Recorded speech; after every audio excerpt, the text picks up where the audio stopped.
You're listening to Evergreen Media Network. I am Cindy Schwartz, and this is the Patient Partner Show. We're a podcast on Spreaker, so look us up on that avenue as well. And Jeannie Roller is with me today as my co-host once again. Jeannie, we're talking about ethics. We're talking about chaperones that are in the medical setting with you, what that actually does say about the whole situation. Are those chaperones for us? Are they for the person, the medical person? Let's give a couple of minutes to that, and then we'll talk about, what we've been talking about so many times is what is actually dignity and respect for the medical patient's body by the medical community. And are we on the same page with that? Do we get to ask the questions? I've been told hundreds of times in different doctors' offices, ask any question you want. Are we really getting, and I'm not paranoid, are we really getting the answer, or are we getting answers that I found to be true in different settings for me? We're getting the answers that they want us to hear. And it wasn't really what was going to happen. So,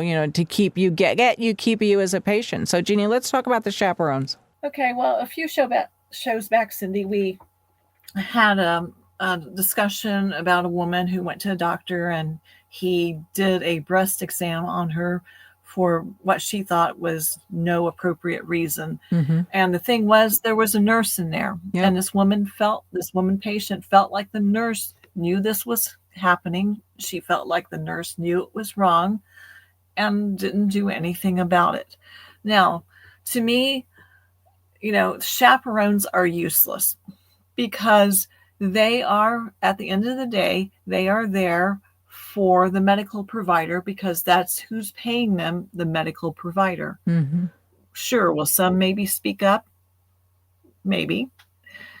But the majority of them are going to remain silent, and they may remain silent forever until something triggers them personally with that medical provider for them to speak out. So from a patient's point of view, I do not believe that chaperones are going to protect the patient from sexual abuse or sexual assault. That's my view. Okay. To me, it is just more people seeing you naked that shouldn't be. I agree with you to a certain extent. The other side, and we've talked about this too, is bringing in your own chaperone. Right. I remember back in the day, honestly, when I was a younger teenager and when I was having my first whatever GYN exam and whatever, I had somebody in there with me. It was a trusted person that I knew, and that person mm-hmm. stayed in the room with me, and they allowed it. The doctor allowed it. The doctor mm-hmm. had his nurse in there. Back in that day, I don't remember there being too many or even to know the question to ask if there was a female GYN doctor. We went to male GYN doctors, and I remember being able to have that person with me. So, I don't know if that's gone by the wayside, but we've talked about that. That's actually what you and I got together about years ago to fight for that, and we still do, that people should be allowed to hire their own advocate, somebody that works for you, that has you as their best interest.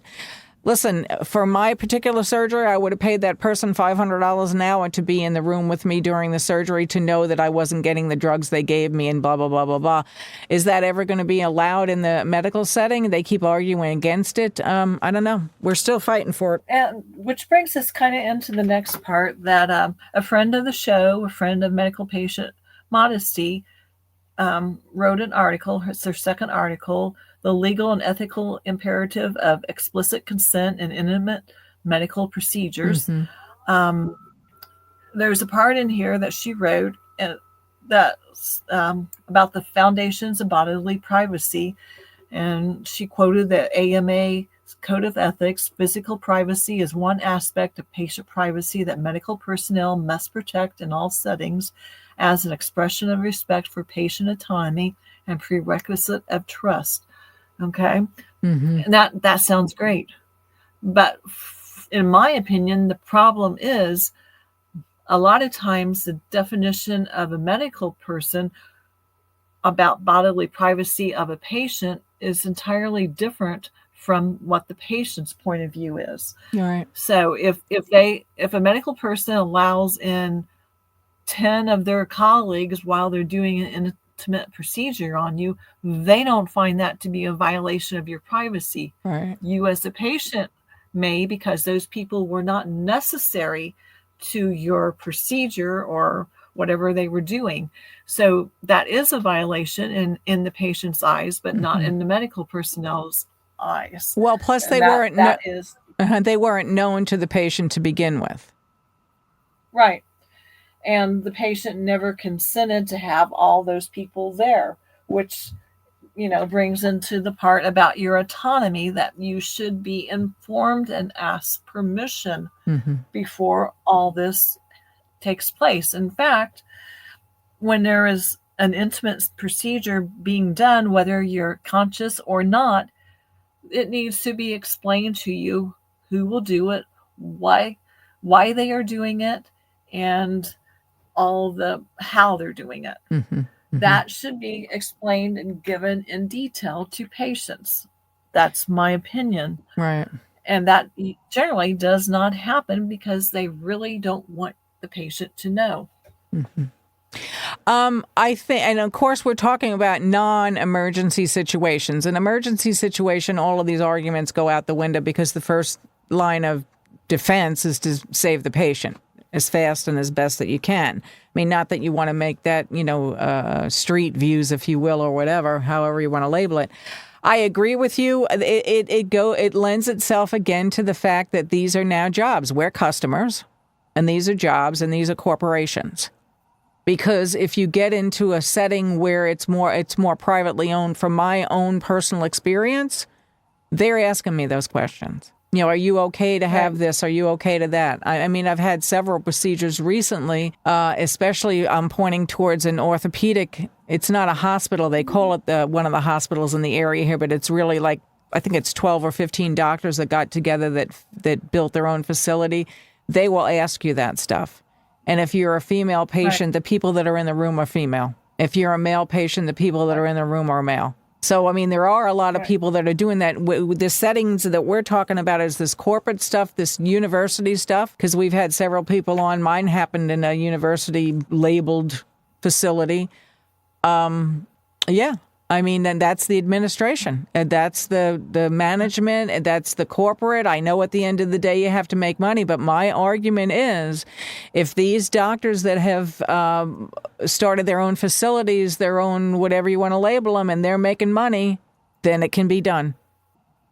Bottom line. Maybe not at the cattle call that corporate wants it to be done.